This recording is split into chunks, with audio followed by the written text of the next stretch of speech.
nosso canal YouTube nesse Falando Nisso de hoje, com uma pergunta que está sendo aguardada já há muito tempo por Jefferson Costa, Sander Machado, Renata Bodin, Diego Felipe Hortolã, todos eles perguntando sobre um dos esquemas faltantes da nossa lista aqui, que é o esquema R e o esquema I, desenvolvidos pelo Lacan no texto de Uma Questão Preliminar a Todo o Tratamento Possível das Psicoses, de 1955-56, publicado em 58.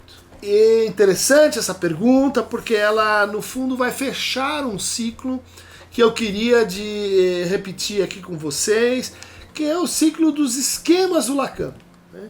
Todos eles abordados aqui no nosso canal. Então isso começa com o estágio do espelho, depois vem o esquema L, depois vem o esquema R, que a gente vai abordar hoje, depois o esquema I, que a gente vai abordar hoje também, daí o grafo do desejo, que aí já existe falando nisso sobre ele, depois o touro, né, o esquema dos touros compartilhados, depois a lógica do fantasma e a garrafa de Klein, depois o ato analítico, os esquemas do ato analítico, depois os 4 discursos, depois a sexuação e finalmente os nós borromianos.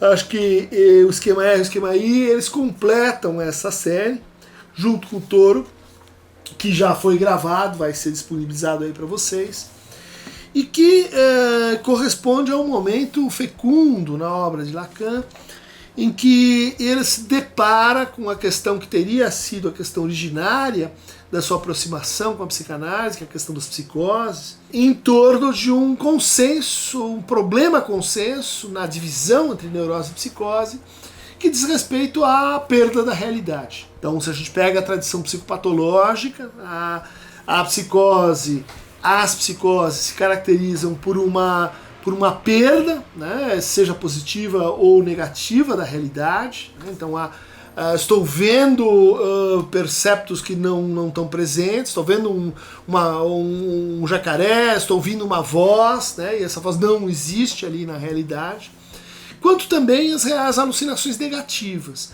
em que, diante de uma perda, por exemplo, eu digo, não, isso não aconteceu, e eu continuo alucinando, então a presença daquela pessoa ou daquele objeto que foi perdido, né? Essa ideia de que nas psicoses a gente tem perda da realidade e nas neuroses a gente tem preservação da realidade, ela vai ser questionada pelo Freud em 2 textos, né, da década de 20. O primeiro é Neurose e Psicose, o segundo é a perda da realidade na neurose e na psicose, onde ele vai argumentar que, no fundo, essa perda ela vale tanto para a neurose quanto para a psicose, né? E o que seria problemático é justamente o estatuto metapsicológico dessa perda. Como ela incide de forma diferencial. Ou seja, levando o Lacan a esse problema que organiza esse texto, que é qual é o estatuto da realidade, a realidade perdida, na neurose e na psicose. Para responder a isso, do lado da neurose, ele vai mobilizar um esquema, que é o esquema R, e para responder isso do lado da psicose, ele vai mobilizar um esquema complementar, que é o esquema I, né? Um deriva do outro, um se deduz do outro. Na formulação do esquema R, ele parte do esquema L, que está aí presente para vocês, que a gente já fez Falando Nisso sobre esse modelo, que é o modelo sobre a estrutura da fala. A fala parte de um sujeito, né, que se endereça a um outro, a partir da própria posição do moi, do eu, e que a mensagem caminha até o grande outro. Desde este lugar, que é o lugar do tesouro dos significantes, é o lugar do inconsciente, do discurso do inconsciente, a mensagem retorna ao sujeito de maneira invertida, cruzando, portanto, esse eixo imaginário que faz resistência à significação e dividindo o sujeito a partir desse retorno da sua própria mensagem a si, né? Então, no começo a gente tem um S e no final a gente tem um S barrado. Bom, Lacan vai olhar para esse esquema, partir desse esquema L, e dizer, mas no fundo esse Z, né, ele é composto por dois triângulos. Né, por um triângulo imaginário, né, em cima, e por um triângulo simbólico, embaixo. Entre os dois triângulos, a gente vai ter uma faixa. Esta faixa representa precisamente a realidade, que é o que ele quer investigar. Né? A realidade, enquanto perda da realidade, enquanto castração, enquanto fantasia que organiza, então, a relação do sujeito, que está numa ponta, com o outro. Vamos falar do triângulo imaginário ou triângulo superior. Né? Ele vai incorporar aquilo que foi deduzido, que foi formalizado com o estágio do espelho. Né? Então ele é composto por duas posições iniciais, que é a relação do moi, do eu imaginário, com a imagem que vem do espelho. Né? Este eixo, moi, imagem, ele vai definir para o Lacan a apropriação retrospectiva do eu, enquanto reconhecimento dessa imagem, enquanto realização simbólica da realidade dessa imagem. Isso, portanto, vai se dar num prolongamento do eu, num prolongamento que ele escreve no esquema R como A'. Então nós temos um A, a gente tem o A' e a gente tem a imagem. Ou seja, quando se forma o eu, ele se forma como um dualismo. Ele se forma como o eu e sua sombra, o eu e sua voz, o eu e sua consciência, o eu e seu duplo. Portanto, o primeiro aspecto componente da realidade na neurose é essa distância que existe entre o eu e o duplo dele mesmo. Essa distância pode ser reduzida ou ela pode ser dilatada. Conforme isso aconteça, a gente tem efeitos nos sentimentos de si. O eu engrandece, o eu diminui, o eu se empobrece, o eu se acrescenta. Tá? Mas na outra ponta, então a gente tem o moi, o A', a imagem, e a gente tem o quarto elemento do estágio do espelho, que é justamente a mãe simbólica. É o espelho plano, que integra a imagem do eu, designando e devolvendo esta imagem segundo o enunciado: tu és isso. A mãe que segura a criança, na formulação que a gente vai encontrar em Observações sobre o relatório de Daniel Lagache. A mãe que aparece aqui como um M maiúsculo. Então, dentro dessa faixa da realidade, a gente vai ter o objeto A', né, que é o duplo da imagem, é a imagem do outro, e na parte externa desse eixo nós vamos ter a mãe simbólica. Bom, então a partir disso a gente já tem esse primeiro triângulo formado por moi, o eu, a imagem e um terceiro elemento que será o falo. Né? O falo enquanto significação da falta. O falo enquanto aquilo que faz ausência e presença. O falo enquanto aquilo que responde à pergunta sobre o desejo do outro. O que o outro quer? O outro quer o falo. Por isso a gente se identifica com o falo. O falo não é uma imagem só, mas o falo é também um significante. Então a gente tem esse triângulo, né, definido pelo falo, pelo moi e pelo i pequeno, pela imagem, como o triângulo imaginário no interior do qual a gente tem a experiência de gozo. Vamos lembrar que lá no estágio do espelho, quando eu se reconhecia numa imagem, acontecia um efeito que é de aha-erlebnis, que é de satisfação pela integração da imagem. Quando essa integração não se dá, a gente tem um efeito oposto, que é de agressividade. Paixão e agressividade, né? Fascínio hipnótico e violência contra o outro são dois efeitos do imaginário. Bom, visto essa faixa componente da realidade, visto o triângulo imaginário, vamos falar agora do triângulo simbólico, do triângulo que está abaixo desse quadrilátero que é o esquema R. Esse triângulo simbólico é composto por aquilo que seria o efeito residual da metáfora paterna. Aquilo que institui, então, de um lado o super-eu, né, e do outro o ideal de eu. O ideal de eu situa-se nesse canto do triângulo simbólico, né, e ele é uma função simbólica. O ideal de eu é um ideal, ele não é feito para ser realizado, ele é um horizonte, ele é para onde nós caminhamos, ele é uma ideia reguladora, ele é aquilo que eu deveria ser, aquilo que eu gostaria de ser, para poder satisfazer o eu em relação ao outro. Mas se vocês observarem, dentro da faixa intermediária, da faixa da realidade, vai estar situado a linha. O que essa linha representa aqui? Representa o super-eu. Representa esse objeto obsceno, representa esse objeto que pede mais e mais gozo, esse objeto que seria assim, que ordena o gozo, mas também proíbe a satisfação. O segundo vértice, a gente já viu, é composto pela mãe simbólica, que é aquela que interpreta a sua criança, que escuta no choro, isso é fome, isso é sede, isso é dor, isso é manha. A mãe simbólica é aquela que alterna presença e ausência, aquela que introduz a criança ao objeto de dom, né?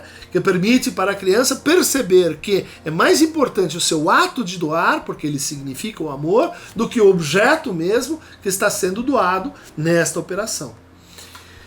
No canto inferior, nós vamos situar do lado de dentro o campo do outro. Do lado de fora, né, do vértice, o nome do pai, o significante do nome do pai.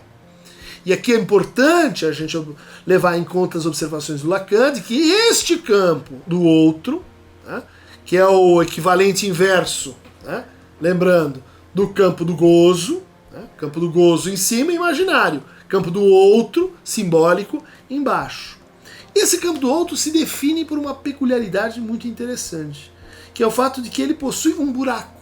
Ele não é um campo homogêneo, ele não é um campo completo, mas ele tem um ponto em que se inscreve a sua própria incompletude, em que se inscreve a sua própria não totalidade. Um ponto que representa dentro do campo do outro o campo do outro. Isso faz buraco. Esse buraco é muito importante, esse buraco é por onde o nome do pai vai pinçar o falo, que está do outro lado, né? Lembra que ele pertence ao triângulo imaginário, vai pinçar o falo do triângulo imaginário e inseri-lo nesse buraco simbólico. Esta operação, portanto, de imersão vai definir e vai resumir a metáfora paterna. O que faz a metáfora paterna, né? Através do nome do pai, ele faz uma operação de substituição. Ele substitui a relação da criança com a mãe pela relação da mãe com o pai. Esta substituição vai localizar no campo do outro o falo. Então é isso, no fundo, que faz o pai na sua função simbólica. Ele diz assim, este aqui é o lugar onde está a falta. Este é, portanto, o lugar onde recai sobre ele um não. Né? Le nom du père, le nom du père. Esse equívoco com o qual Lacan vai jogar até o final da sua obra. Né? O nome do pai é também o não do pai. Ali onde ele diz não, ali onde ele barra a relação imaginária da criança com a mãe. Ali onde ele barra a identificação da criança com o falo para a mãe. Por quê? Porque a mãe vai indicar como falo justamente o quê? Um lugar terceiro. Esse lugar terceiro, hipotético, ficcional, conjectural, é o lugar, então, do pai. Pensando desta maneira, a gente tem o primeiro tempo do complexo de Édipo, que é feito por essa inserção do falo no campo do outro, por essa imersão, né, das duas arestas do quadrilátero, seguidas por uma torção. Vocês lembram que nós formamos aqui no centro desse quadrilátero uma faixa, uma banda. Uma banda formada por moi, a linha e a sem linha. Esta banda vai assumir uma propriedade de torção, de tal maneira que o I se ligará com a linha, e o M se ligará com o M, a mãe simbólica se ligará com o A, formando uma banda de Moebius. Então a gente pode dizer que a estrutura da realidade para o sujeito neurótico se dá em uma banda de Moebius. A Carol vai desenhar para vocês o que é a formação de uma banda de Moebius a partir de um cilindro, a partir de um retângulo, né? É uma superfície que era inicialmente bilátera, né? Lado A e lado B, e que em função dessa torção adquire a propriedade de ser unilátera. Você passa de um lado para o outro sem se dar conta, sem perceber onde é que é esse ponto de torção.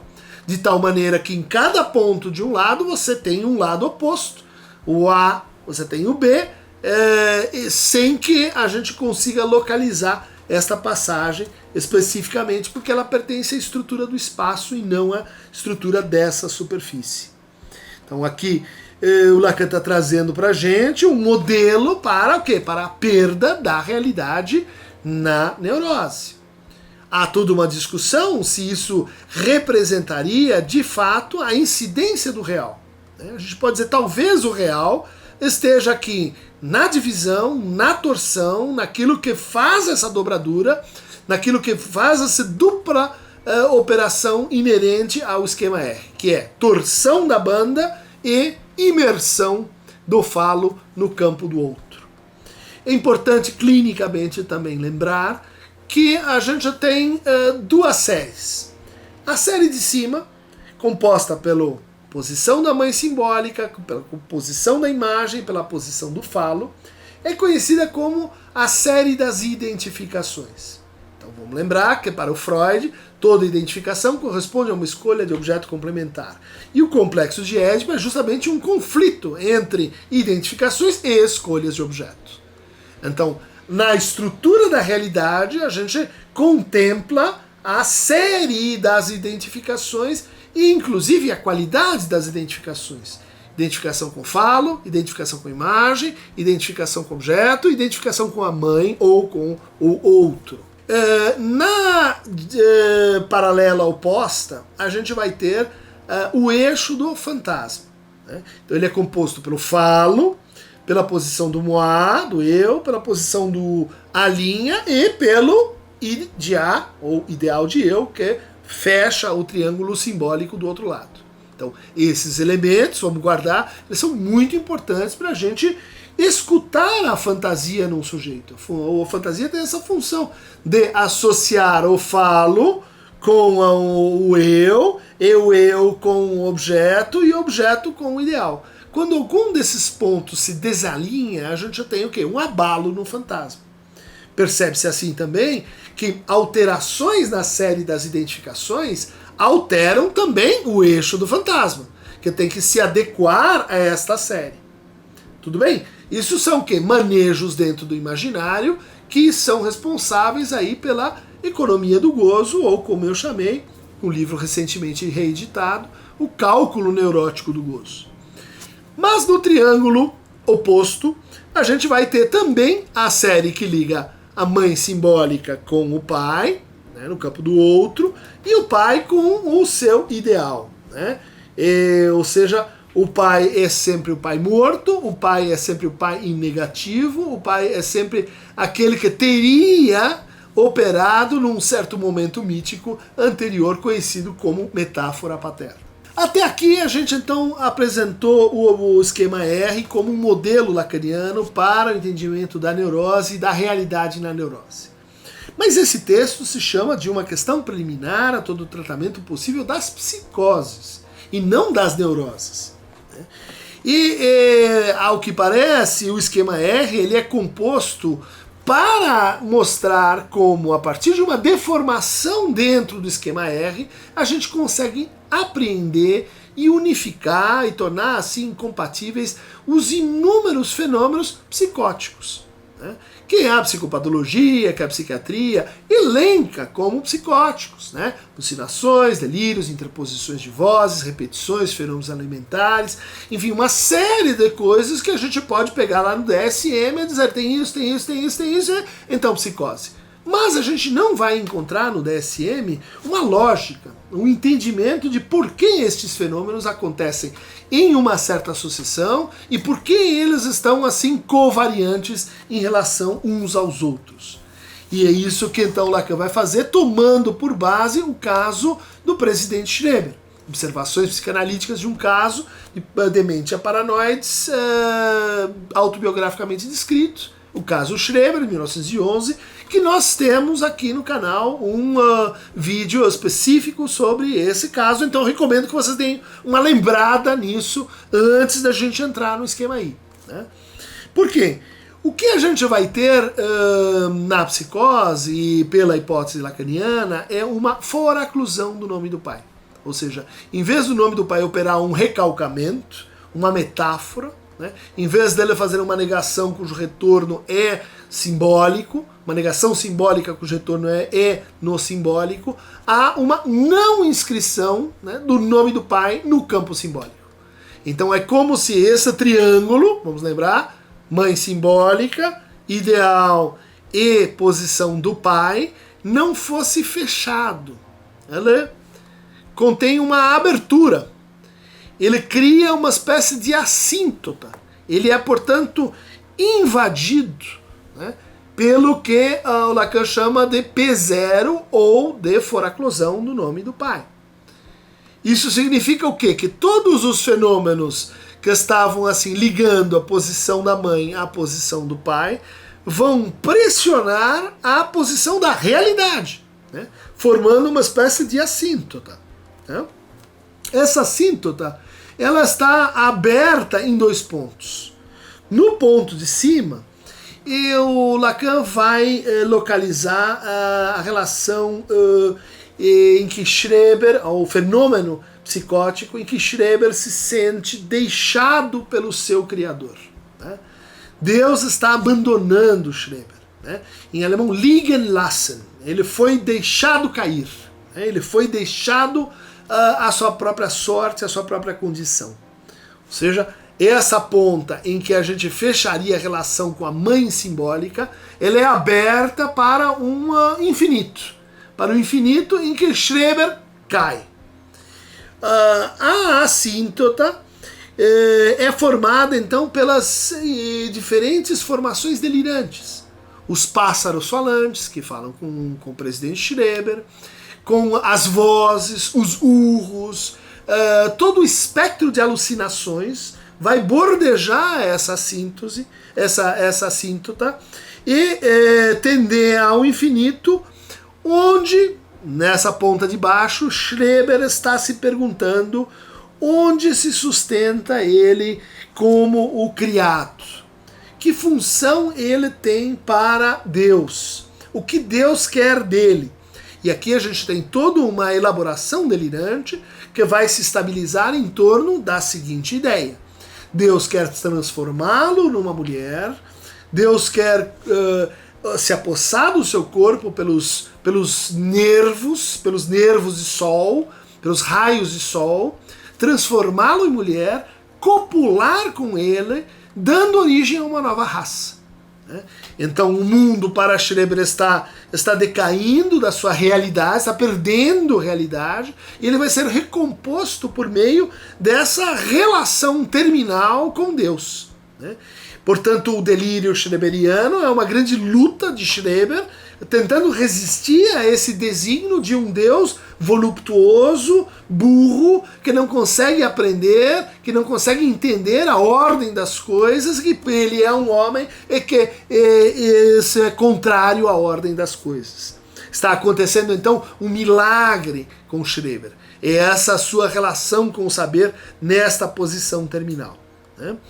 Mas vamos lembrar, né? Schreber tem uma posição muito estável em relação ao seu ideal de eu. Inclusive, é isso que faz com que ele escreva a sua autobiografia, apresente a sua autobiografia para os seus juízes, né, os seus pares. Tinha sido indicado para ser um alto juiz na Baixa Saxônia, E ele escreve para os seus pares dizendo: eu tenho direito e eu tenho o uso das minhas faculdades mentais, isso que me aconteceu foi uma coisa rara, mas isso não interfere na minha capacidade de julgar. Eu posso ser admitido como um juiz. E ele escreve esse trabalho, portanto, preservando uma certa racionalidade.